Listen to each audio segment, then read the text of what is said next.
Hello everyone, कैसे हैं आप सब। अब हम फिर से आ गए हैं आपके लिए आपके सभी चैप्टर्स की बिजनेस स्टडीज की क्विक रिवीजन वीडियोस के साथ। ठीक है, आज हम स्टार्ट करेंगे आपके चैप्टर नंबर 1 से, that is nature and significance of management. अभी तक हमने पहले डिस्कस किया था कि सभी चैप्टर्स के एक्सपेक्टेड मार्क्स कितने हैं, किस चैप्टर में से कितना आ सकता है और क्या इंपॉर्टेंट टॉपिक्स हैं। देखिए, इंपॉर्टेंट तो इंपॉर्टेंट है, बट पढ़ना तो पूरा है ना, कोशिश करनी है सारा कवर किया जाए। तो हम फटाफट से एक बार रिवीजन करते हैं इस चैप्टर का, जितनी जल्दी हो सकता है क्विकली आपको सारे टॉपिक्स एक्सप्लेन करते हैं। ठीक है, let's start with the meaning. First one, management. Management क्या होता है? हम सभी मैनेज करते हैं, आप भी कर रहे हैं, एग्जाम है हम भी कर रहे हैं, आपके एग्जाम्स की तैयारी करवा रहे हैं, तो we all are doing management.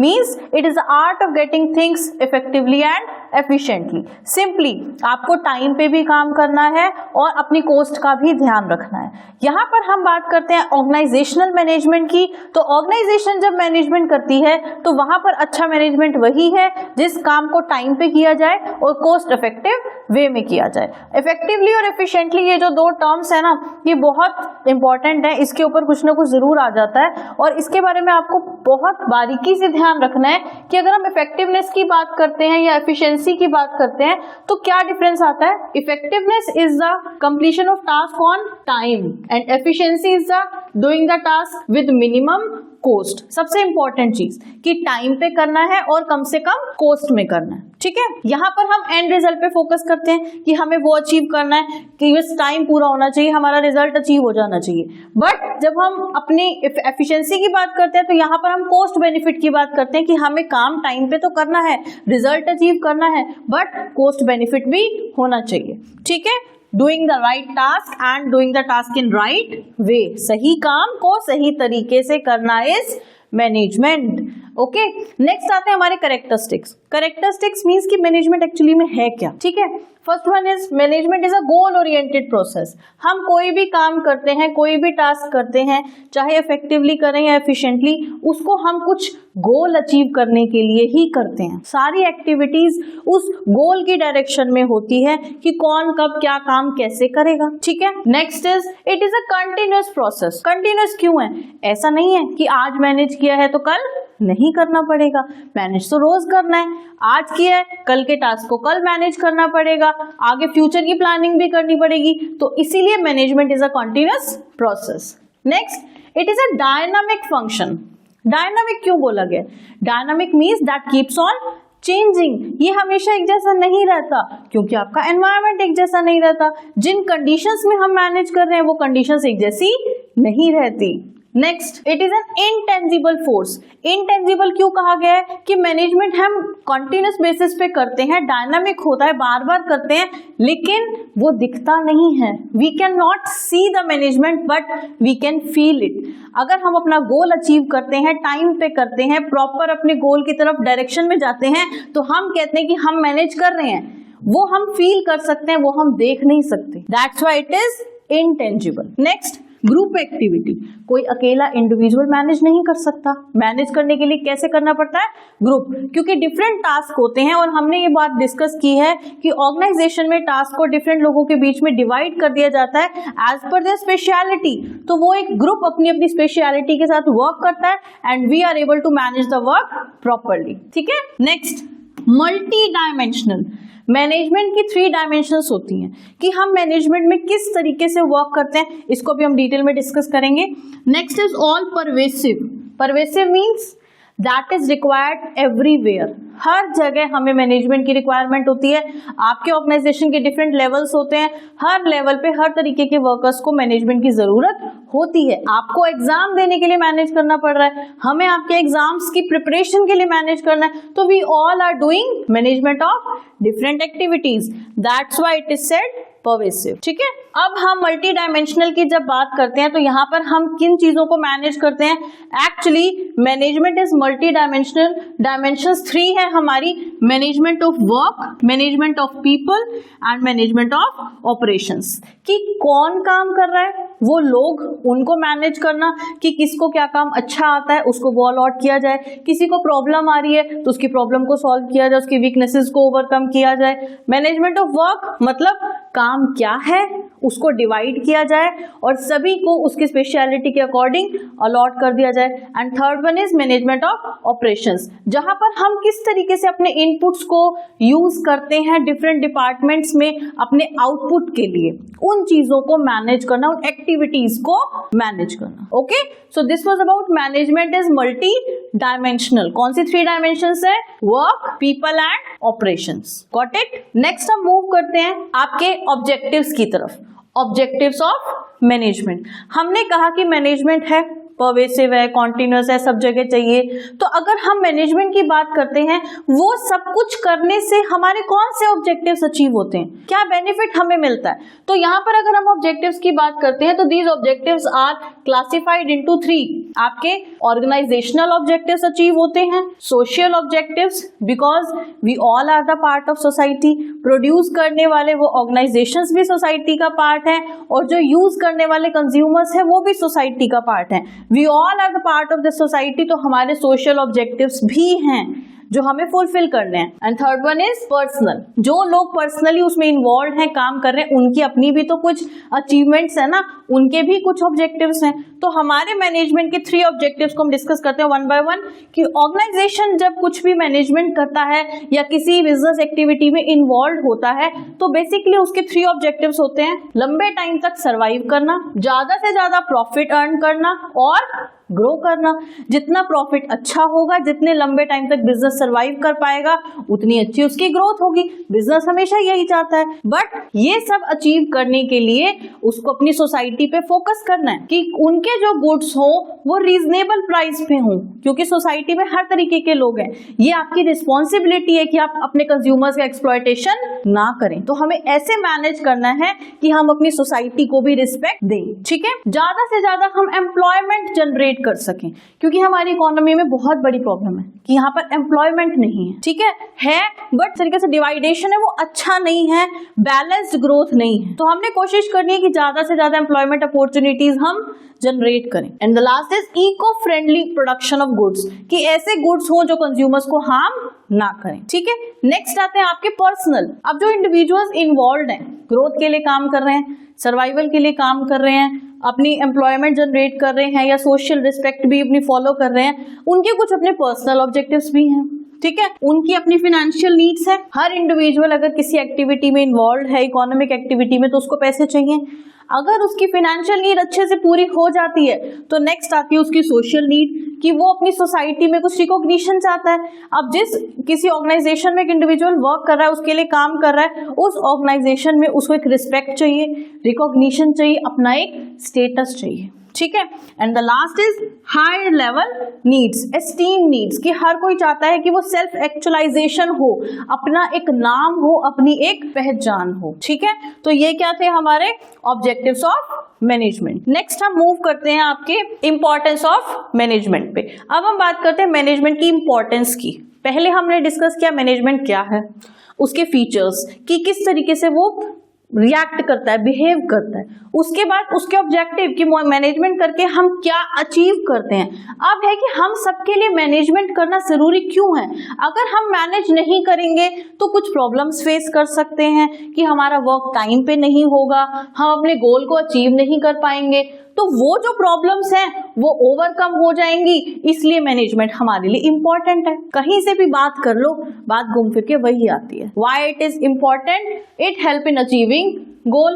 अभी हमने डिस्कस किया कि हर ऑर्गेनाइजेशन जब सेटअप किया जाता है तो एक स्पेसिफिक गोल के साथ किया जाता है, उस गोल को अचीव करने के लिए किया जाता है। तो उसके अचीवमेंट में मैनेजमेंट हमारे लिए बहुत इंपॉर्टेंट रोल प्ले करेगा। ठीक है, नेक्स्ट आता है इंक्रीज एफिशिएंसी। एफिशिएंसी जब हम एक काम को तरीके से डिवाइड करके करेंगे, एक इंडिविजुअल जो उसमें स्पेशलाइज्ड है उसे वही काम देंगे तो उसकी एफिशिएंसी इंप्रूव हो जाएगी और उसका इफेक्ट किसको मिलेगा? मैनेजमेंट को, अच्छा आउटपुट आएगा। Next creates a dynamic organisation. Dynamic organisation है जहां पर रोज नई नई नीड्स है, नई नई सिचुएशंस है जिनके साथ डील करना पड़ता है, नए नए तरीकों से काम करना पड़ता है। तो अगर हम प्रॉपरली मैनेज करेंगे तो हम एक डायनामिक ऑर्गेनाइजेशन क्रिएट कर सकते हैं जो हर सिचुएशन में एडजस्ट कर सके। Got it? Next, it help in achieving personal objective. वो हमने अभी पहले भी डिस्कस किया कि अगर हम मैनेज करते हैं तो वो सिर्फ ऑर्गेनाइजेशन के लिए नहीं, अगर काम को तरीके से किया जाए, प्रॉपरली डिवाइड किया जाए, चेंजेस को अडेप्ट किया जाए तो इंडिविजुअल की पर्सनल ग्रोथ भी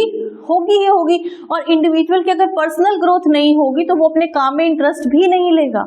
अगर हम चाहते हैं कि एक इंडिविजुअल अपने काम में इंटरेस्ट ले तो उसके पर्सनल ग्रोथ भी बहुत जरूरी है। Getting my point? Next is it help in development of society. अब हम अपना सोशल ऑब्जेक्टिव फुलफिल करेंगे, अपने कस्टमर्स को रिस्पेक्ट देंगे, उनकी सोशल नीड्स को, कि हम प्राइस ऐसा रख रहे हैं, अच्छी क्वालिटी के गुड्स दे रहे हैं, तो हम अपनी सोसाइटी को भी तो डेवलप कर रहे हैं ना, क्योंकि वो अच्छा खाएंगे, अच्छा उनको सब कुछ अवेलेबल होगा तो वो भी ग्रो करेंगे। तो मैनेजमेंट अगर अपना ऑब्जेक्टिव पूरा करेगी तो उसकी ऑर्गेनाइजेशन की ग्रोथ के लिए ये बहुत इंपॉर्टेंट है। Getting my point? Let's move on towards next topic, nature of management. अब इसका नेचर कैसा है? कभी ऑब्जेक्टिव्स आ जाते हैं, कभी इंपॉर्टेंस आ जाती है, अब नेचर आ गया है। एग्जाम में कुछ भी पूछा जा सकता है, जो भी पूछा जाएगा उसको समझना है कि किस वे में क्वेश्चन पूछ रहे हैं। डायरेक्ट पूछेंगे तो you can do so, but अगर आपसे केस स्टडी पूछी जाती है तो आपको ये ध्यान रखना है कि ऑब्जेक्टिव है तो कौन सा ऑब्जेक्टिव पूछा है, किस पे फोकस किया गया है। अगर आप इंपॉर्टेंस की बात करते हो वो एक्सप्लेनेशन में आ सकती है, और अगर नेचर की बात करते हैं तो यहाँ पर हम कुछ फीचर्स के बेसिस पे डिस्कस करते हैं कि मैनेजमेंट का नेचर कैसा है। क्या वो एक आर्ट है, एक प्रोफेशन है, या फिर साइंस है? ये जो 3 इसके नेचर हैं जिसको हमने कैटेगराइज किया है और टेस्ट किया है कि क्या मैनेजमेंट भी आर्ट, प्रोफेशन और साइंस की तरह रिएक्ट करता है, ये हम डिस्कस करते हैं वन बाय वन। जब हम आर्ट की बात करते हैं तो आर्ट क्या होता है? Art is the skilful personal application of knowledge. हम किसी काम के करने की कला को कहते हैं ना कि ये एक आर्ट है, उस काम को करने का हमारा तरीका। तो जब हम अपनी मैनेजमेंट के आर्ट की बात करते हैं तो कुछ फीचर्स हैं आर्ट के जो हम टेस्ट करते हैं कि क्या ये फीचर्स हमारी अपनी मैनेजमेंट में अप्लाई होते हैं। जिस तरीके से आर्ट के लिए एक थ्योरेटिकल नॉलेज चाहिए, वैसे ही एक नॉलेज हमारी मैनेजमेंट के लिए भी चाहिए ताकि हम इफेक्टिवली और एफिशिएंटली अपना काम कर सकें। पर्सनलाइज्ड एप्लीकेशन, हर इंडिविजुअल अपने अकॉर्डिंगली कुछ आर्टिस्टिक एबिलिटीज लेके आता है, तो मैनेजमेंट में भी हर इंडिविजुअल का अपना पर्सनल एप्लीकेशन है। आप एग्जाम की प्रिपरेशन कर रहे हैं, सभी बच्चे कर रहे हैं, बट सबका अपना तरीका है। Okay, that's why it is personalised application. Next is based on practice and creativity.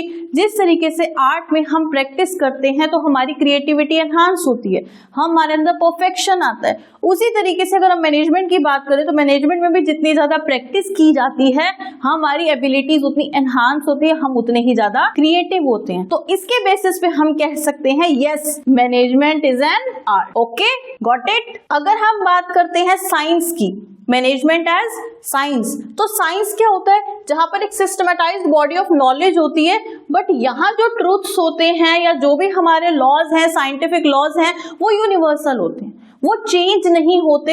एक बार अगर डिसाइड कर लिया कि ये ऐसे होता है तो वो चेंज नहीं होता, वो एनवायरनमेंट के अकॉर्डिंग या इंडिविजुअल के अकॉर्डिंग चेंज नहीं होता, ये ट्राइड एंड टेस्टेड होते हैं। ठीक है, तो these are the systematised general laws and truths. तो हम अगर बात करते हैं कि मैनेजमेंट साइंस है या नहीं है, तो हम इसको चेक करेंगे इन 3 फीचर्स के बेसिस पे कि क्या साइंस में ये फीचर्स हैं, क्या मैनेजमेंट भी इन फीचर्स को अप्लाई करता है। ये 3 फीचर्स के बेसिस पे हम टेस्ट करेंगे management as science. First is systematised body of knowledge. Yes, जिस तरीके से साइंस के लिए सिस्टमेटाइज्ड बॉडी ऑफ नॉलेज होनी चाहिए, उसी तरीके से हमारी मैनेजमेंट के लिए भी एक सिस्टमैटिक बॉडी ऑफ नॉलेज होनी चाहिए। नॉलेज होगी तो हम अच्छा मैनेजमेंट करेंगे। Next, principles based on experimentation.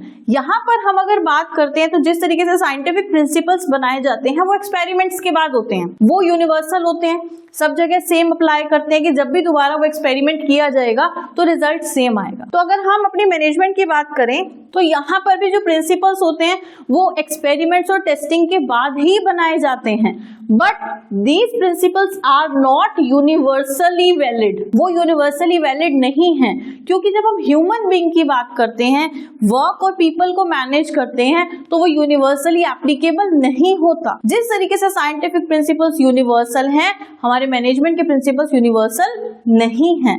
That's why we can say that कि management is an inexact science. कुछ फीचर्स पे वो हम उसको अगर ट्राई करते हैं तो वो फुलफिल करता है, बट टोटली हम नहीं कह सकते कि इसका नेचर साइंटिफिक है। That's why it is called inexact science. Got it? अगर हम नेक्स्ट टॉपिक पे चलते हैं जो है आपका मैनेजमेंट एज प्रोफेशन। अब इसके ऊपर टेस्टिंग करेंगे इसके नेचर की कि मैनेजमेंट प्रोफेशन है या नहीं है।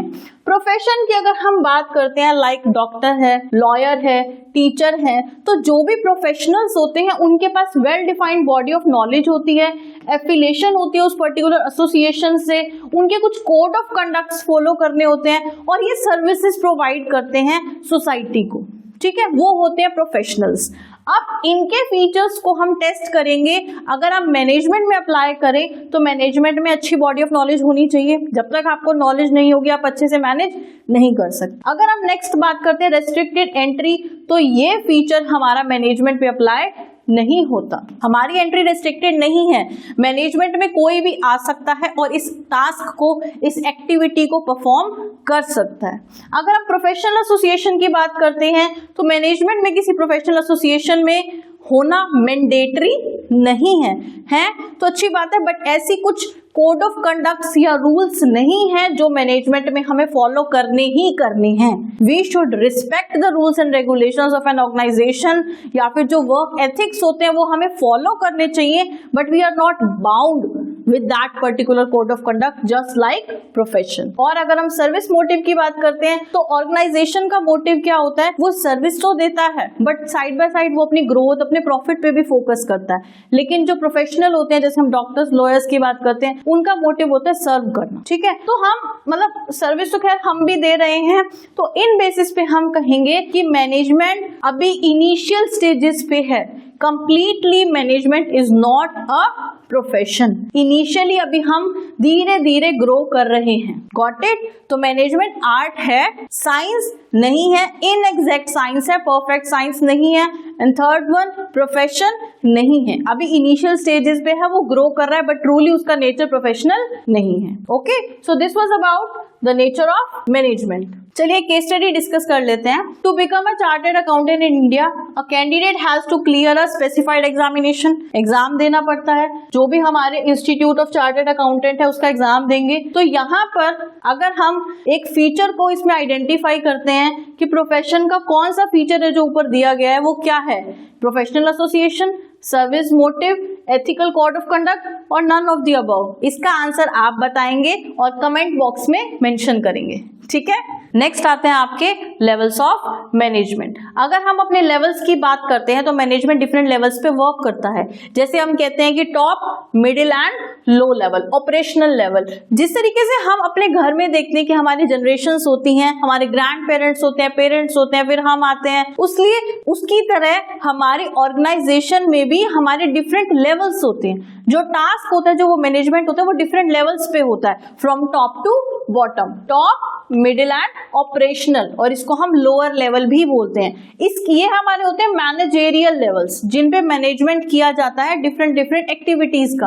और अगर हम इसके बाद भी एक स्टेप पे जाते हैं तो हमारा आता है नॉन मैनेजेरियल, जिनको मैनेज नहीं करना होता।